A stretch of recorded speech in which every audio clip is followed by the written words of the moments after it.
예, 안녕하십니까. 특허청 디자인 심사과에서 글자체 디자인 심사를 맡고 있는 이정윤 심사관입니다. 특허청에서 2005년 7월 1일 날 처음으로 이제 글자체 디자인에 대해서 보호를 받고 이제 출원을 받고 보호를 받도록 되어 있음에도 불구하고 이런 발표 자리가 제가 알고는 처음으로 알고 있습니다. 디자인 보호법에서는요, 이 모든 것을 다 보호하지는 않습니다. 이렇게 손으로 쓴 글씨체를 보통 우리가 캘리그라피라고 하는데 저작권에서 보호를 하고 있습니다. 오른편에 보이시는 이 부분을 보겠습니다. 특허청이라고 쓴 부분, 이거 보통 일반적으로 타이포그래피라든지 폰트 이런 식으로 얘기를 하고 있는데, 물론 일반적으로 우리가 얘기하는 타이포그래피 폰트는 디자인 보호법에서 보호를 하고 있다는 것을 먼저 말씀을 드리겠습니다. 디자인 보호법에서는 글자체의 정의가 이렇게 되어 있습니다. 공통적인 특징을 가진 형태로 만들어진 한 번의 글자꼴이라고 해서 글자체를 보호를 하기로 하고 글자체만으로 따로 지금 정의 규정을 만들어 놓고 있습니다. 글자체 그 분류를 보시면요, 한글 글자체, 영문자 글자체, 기타 외국 문자 글자체, 그다음에 숫자, 특수기호, 한자 글자체로 나누어져서 분류를 하고 있습니다.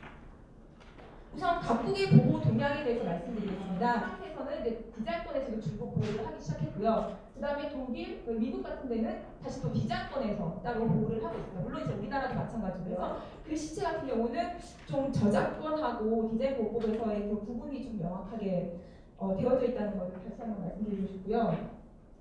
이렇게 왜 디자인 보호법에서 보호를 하게 됐는지에 대해서 말씀을 드려야 될 것 같습니다. 대법원 판례에서 명확하게 글자체 디자인은 저작권이 아니다라고 판시를 하고 있습니다. 그래서 이 부분에 대해서 나중에 저작권위원회에서도 다시 말씀을 드릴 거라 생각하는데요. 이런 것들을 다 보호의 필요성을 인식하여서 디자인 보호법 제2조의 정의 규정을 정의하여서 2005년 7월 1일부터 글자체를 디자인 보호법에서 보호를 하기 시작하게 된 것입니다. 우선 이제 간단하게 출원 절차하고 현황에 대해서 말씀드리겠습니다. 그러면 가장 중요한 부분이 등록 요건이 있습니다. 어떤 게 디자인 글자체로서 등록을 받을 수 있고 어떤 게 등록을 받지 않을 수 있는지 이 부분에 대해서 조금 설명을 해드리겠습니다. 기록이나 표시, 인쇄 등에 사용하기 위한 것이라고 명확하게 명시가 되어 있습니다. 물론 이제 그 다음에 중요한 게 바로 이 공업상 이용 가능성인데요. 공업상 이용 가능성은 조금 전에 보여드렸던 도면의 그런 부분을 모두 다 명확하게 기재를 하셔야 한다는 부분입니다. 이 유사 판단의 부분에 대해서도 지금 등록 요건에도 명확하게 규정이 되어 있는 부분이 있고요. 규정이 됐다는 건 아니지만 저희가 판단하는 부분이 유사 여부 판단은 매우 좁게 해야 된다는 거, 그 다음에 상당히 닮았다, 75%의 유사성이 있어야 된다라고 지금 생각을 하고 있고요. 마지막으로 논리범위에 대해서 말씀을 드리겠습니다. 디자인의 효력은 다음에 해당하는 부분을 미치지 않습니다. 예를 들어서 연구라든지 시험을 하기 위해서 등록 디자인을 실시한다. 물론 이제 출처는 명확하게 밝혀야지만 이렇게 조금 응용을 한다거나 이용을 한다는 거, 실시를 한다는 거에 대해서는 디자인 이거를 실시한다고 해서 디자인 보호법으로 당신 위반했어라고는 얘기하지 않습니다. 미리 효력을 미치지 않는 부분이고요. 그 다음에 디자인 등록 출원 시부터 국내에 있었던 물건 같은 경우도 저희가 미치지 않는 부분이라고 하고 있습니다. 그리고 44조 2항에 글자체에 다른 별도 조항이 있습니다. 이 조항이 가장 중요한 부분인데요. 글자체가 디자인권으로 설정 등록된 경우 그 디자인권의 효력은 다음에 미치지 않습니다. 첫 번째가 타자, 조판 또는 인쇄 등의 통상적인 과정에서 글자체를 사용하는 경우고요. 그 다음에 글자체의 사용으로 생산된 결과물이라고 했습니다. 저는 PPT가 좀 준비가 안 돼서 좀 보시기 어렵겠습니다만 문서를 좀 보시면서 준비한 내용 발표를 드리도록 하겠습니다. 제가 아침 좀 일찍 참석해서 앞에 앉아 있어서 뒤에 많은 분들이 가신 것 같아요. 저는 그때도 좀 기술했습니다만 아직까지 좀 저작권의 범주에서 사실 뭐 여러 가지 해석의 논리들도 있고 이력이 다양하기 때문에 기본적으로 이 판례가 취하고 있는 입장을 기준으로 해서 설명을 드리려고 하고요. 먼저 첫 번째로 그 글자체가 무엇인가부터 시작을 하려고 하는데요. 온 오프라인을 다 포함한 개념, 아무래도 이 아날로그적 개념에서의 글자체를 좀 지칭하려고 하고 있고요. 이것과 좀 별도로 컴퓨터에서 사용되는 폰트 파일, 특히 그 윤곽선 확대를 해도 윤곽선이 깨지지 않는 윤곽선 기호의 경우에 이걸 이제 폰트 파일이라는 표현을 써서 두 가지를 구별해서 말씀을 드리고자 합니다.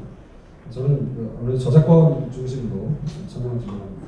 먼저 그 글자체 자체가 저작물이 되느냐, 그래서 저작권으로 보호될 수 있느냐에 대해서는 국내외적으로 학설이 좀 나뉘어왔습니다.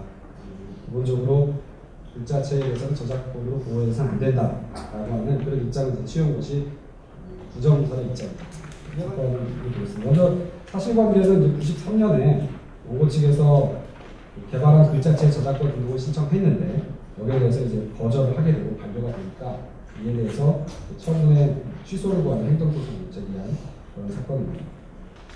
모든 법원 경과를 보면 모든 법원도 저작물성 부인했고 그래서 다시 대법원에 항소되었지만 여기에서도 항소가 기각되고 그래서 저작물성을 부인하는 것으로 확정이 되게 됩니다. 그 주된 이유들을 좀 살펴보면 볼드체로 하시는 분을 보면 누구나 자유롭게 사용해야 할 문자의 그 한글 작업에 대한 기본을 삼아서 실용적인 기능을 주된 목적으로 만들어진 것이다라고 전제를 하고 그래서 우리 저작권법에서는 이런 그 서체 도안을 보호해야 될 것인가에 대한 명시 규정도 없을 뿐만 아니라 한편 그 응용미술로 보기에도 거기에는 그 실용적 기능과 분리 가능한 가능성이라고 한다면 별도의 독립적인 예술적 특성이나 가치가 있어야 된다. 그런데 그런 것들이 발견되지 않는다라고 보면서 저작물이 아니다라는 점을 명시를 했습니다. 그래서 이 판결 이후에 글자체는 글자체 자체는 저작물로서 보호할 수 없는 것으로 이제 결론이 나왔다 이렇게 말씀드릴 수 있겠습니다. 이제 아날로그적인 개념에서 이제 글자체에 대한 말씀을 드렸고요. 이것은 이제 컴퓨터 프로그램으로서의 이제 기능을 하느냐에 대한 문제가 이제 코드 파일의 문제가 되겠습니다. 먼저 그 우리 저작권법에서 컴퓨터 프로그램을 어떻게 정의하고 있는가 살펴볼 필요가 있는데요. 먼저 말씀드릴 사항은 그 우리나라에서는 기존에 저작권법이 있고 컴퓨터 프로그램을 보호하기 위해 컴퓨터 프로그램 보호법이 이제 별도의 법으로 있었습니다. 근데 작년에 두 법이 통합이 돼서 저작권법으로 다 들어왔고요. 컴퓨터 프로그램 보호법의 내용은 큰 내용의 변화 없이 현재 저작권법에 들어갔다 이렇게 말씀드릴 수 있습니다. 그 점은 이제 대법원 판결문에도 적시가 되어 있는데 컴퓨터 프로그램 보호법상 보호되는 컴퓨터 프로그램의 보호 범위는 창작적인 표현 형식이 담긴 컴퓨터 프로그램의 문장, 소스코드를 얘기하는 것 자체에 한정되는 것이고 그 결과물에까지 적용될 수 있다. 다만 그것을 출력하는 그 결과물까지는 이제 이 폰트 파일에 저작권이 미치는 내용은 아니게 되는 것입니다. 좀 현실적으로 문제가 됐던 내용들이 그 저작권법 46조의 해석과 관련해서 문제가 됐던 것 같습니다. 합법적으로 이제 복제가 이루어진 것이고 그 이후에 이것을 사용하는 단계에서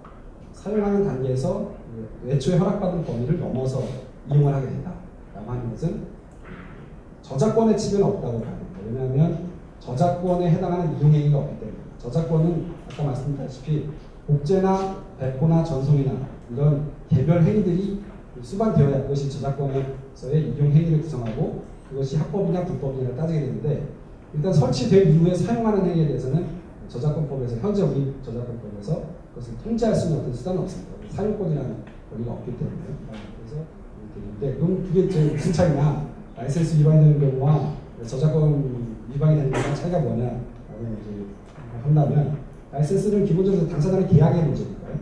당사자의 계약을 이행하지 않은 것으로서 책임 불이행이 되고 책임 불이행에 따른 손해배상 같은 행위가 있을 수 있고 기본적으로 이제 민사 베이스에서 이제 합법적으로 구매된 그 폰트를 라이센스 밖으로 이용할 때는 이제 저작권 문제는 되지 않느냐 이 규정을 정하신 사람은 아니지 않느냐 이런 생각을 해봅니다.